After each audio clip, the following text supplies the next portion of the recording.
आज के इस वीडियो लेक्चर में जो क्वेश्चन हम लोग सॉल्व करने जा रहे हैं वो 10th क्लास के चैप्टर क्वाड्रेटिक इक्वेशन से है। छोटा सा क्वेश्चन है लेकिन बहुत इंपॉर्टेंट है। इस क्वेश्चन में हम लोगों को दिया है the roots alpha and beta of the quadratic equation this are such that alpha minus beta equal to 1, then find the value of k. तो क्वेश्चन में देखिए हम लोगों को यहाँ पर एक क्वाड्रेटिक इक्वेशन दे रखी है और बोला गया है कि अगर इस क्वाड्रेटिक इक्वेशन के रूट्स अल्फ़ा और बीटा है लेकिन एक कंडीशन के साथ में, और वो कंडीशन क्या है कि अल्फ़ा माइनस बीटा की वैल्यू किसके इक्वल है, 1 के इक्वल है। तो उस केस में के की वैल्यू क्या होगी। तो फाइनली हमें क्या करना है, हमें के की वैल्यू फाइंड करनी है। ठीक है, तो चलिए स्टार्ट करते हैं और स्टार्ट कर रहे हैं इस गिवन क्वाड्रेटिक इक्वेशन के साथ में। हम लोग क्या कर रहे हैं, इस इक्वेशन को कंपेयर कर रहे हैं किसके साथ, ax² plus bx plus c equal to 0 के साथ में। और जब हम लोग इस इक्वेशन को इसके साथ में कंपेयर करें तो फिर हम लोग क्या कह सकते हैं कि यहाँ पर a क्या है। देखो a का मतलब होता है x² का कोफिशिएंट, और यहाँ पे x² का कुछ भी कोफिशिएंट नहीं देख पा रहे तो क्या है, 1 है। b का मतलब होता है x का कोफिशिएंट, जो कि यहाँ पर x का कोफिशिएंट क्या देख पा रहे हैं हम लोग, -5। और c का मतलब होता है एक क्वाड्रेटिक इक्वेशन में कांस्टेंट टर्म, जो कि यहाँ पर क्या है, यहाँ पर है 3 इंटू में k-1। तो अब हम लोगों के पास a की वैल्यू है, b की वैल्यू है, c की वैल्यू है। और क्वेश्चन में बोला गया है कि अल्फ़ा बीटा क्या है, रूट्स है किसके, इस दी गई क्वाड्रेटिक इक्वेशन के। तो यहाँ पर लिखे हैं सिंस अल्फ़ा बीटा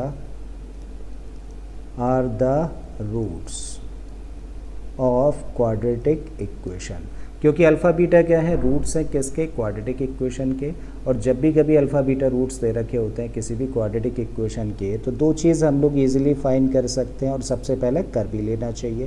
पहली चीज़ क्या, सम ऑफ रूट्स यानी कि अल्फ़ा प्लस बीटा। और ये कैसे कैलकुलेट करते हैं, माइनस का b अपॉन a। अब देखिए minus sign as it is रखिए और b की जगह पे क्या रखें, -5।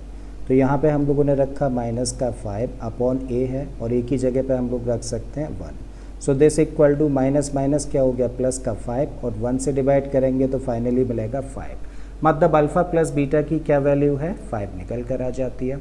दूसरा रिलेशन होता है अल्फ़ा इंटू बीटा, मतलब प्रोडक्ट ऑफ ज़ीरोज़, और इसको कैलकुलेट करते हैं c को a से डिवाइड करके। c का मतलब कांस्टेंट टर्म, और इसकी वैल्यू क्या है, इसकी वैल्यू है 3 इंटू में k-1 अपॉन 1 से इसको डिवाइड करेंगे तो यही मिलने वाला है, मतलब 3k-3 लिख दीजिए इसको। ठीक है, 3 का मल्टीप्लाई कर दिया अंदर। तो इसका मतलब अल्फ़ा इंटू बीटा की वैल्यू है 3k-3 और अल्फ़ा प्लस बीटा की वैल्यू है 5। अब क्वेश्चन में कंडीशन क्या दे रखी है, अब आते हैं इस कंडीशन पर। तो हम लोगों को क्या दिया है, हम लोगों को वैल्यू दे रखी है किसकी, अल्फ़ा माइनस बीटा की, एंड दिस इक्वल टू 1।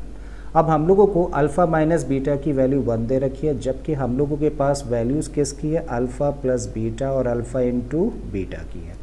मतलब इस एक्सप्रेशन को हम लोगों को चेंज करना होगा किसके टर्म्स में, अल्फ़ा प्लस बीटा और अल्फ़ा इंटू बीटा के टर्म्स में। तो वो कैसे किया जा सकता है, वो ऐसे कर सकते हैं कि हम लोग दोनों साइड्स का स्क्वायर कर दें। तो भाई इसको लिख सकते हैं हम लोग अल्फ़ा माइनस बीटा का square and this equal to 1 का स्क्वायर। नाउ यहाँ पे कैसी फॉर्म बन रही है, a माइनस बी का होल स्क्वायर, और a माइनस बी का होल स्क्वायर क्या होता है, ये होता है a square plus b square minus 2ab। कुछ इस तरीके से लिख सकते हैं। 1 का स्क्वायर करेंगे तो क्या मिलेगा, 1 ही मिलने वाला है हम लोगों को। अगेन हम लोग alpha square plus beta square को क्या लिख सकते हैं, इसको लिख सकते हैं हम लोग अल्फ़ा प्लस बीटा का whole square minus 2 alpha beta, और फिर से क्या है, माइनस का 2 अल्फ़ा बीटा, और इक्वल के इधर क्या है, 1 है। अब फिर से लिखें तो अल्फ़ा प्लस बीटा का whole square minus 2 alpha beta, minus 2 alpha beta क्या बन गया, माइनस का 4 alpha beta, and this equal to 1। अब देखिए हम लोगों ने इस एक्सप्रेशन को चेंज कर दिया किसके टर्म्स में, अल्फ़ा प्लस बीटा और अल्फ़ा इंटू बीटा के टर्म्स में। और अब इन दोनों एक्सप्रेशंस की तो वैल्यूज़ हमारे पास हैं, वैल्यूज़ पुट कर देते हैं। तो अल्फ़ा प्लस बीटा की जगह पर रख रहे हैं हम लोग 5, और इसका स्क्वायर है तो लगा दीजिए, माइनस का 4 अल्फ़ा बीटा की जगह पे क्या रखते हैं, 3k-3, and this equal to what, 1। 5 का स्क्वायर करोगे तो बन जाएगा 25, -4 का मल्टीप्लाई ब्रैकेट के अंदर कर दें तो क्या मिलेगा, -4 का मल्टीप्लाई 3k में करेंगे तो माइनस का 12k, -4 का मल्टीप्लाई -3 में करोगे तो ये बन जाएगा प्लस का 12, एंड दिस इक्वल टू 1।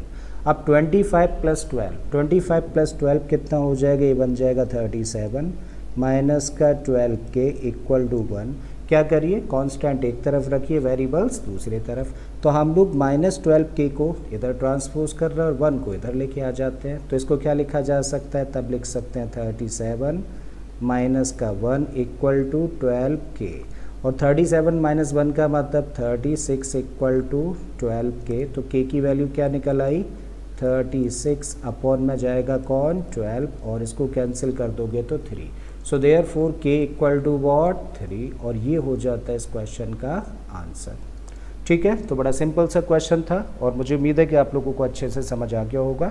अगर ऐसा है तो प्लीज़ वीडियो को लाइक कर दें, चैनल को सब्सक्राइब कर लें और बाकी के इसी तरीके के क्वेश्चंस के लिए प्लेलिस्ट में चले जाइए। ऑलरेडी इस तरीके के बहुत सारे क्वेश्चंस मैंने अपलोड किए हैं। मैं फिर से आता हूँ एक नए क्वेश्चन, एक नए कॉन्सेप्ट के साथ में। Till then keep learning and thank you for watching this video.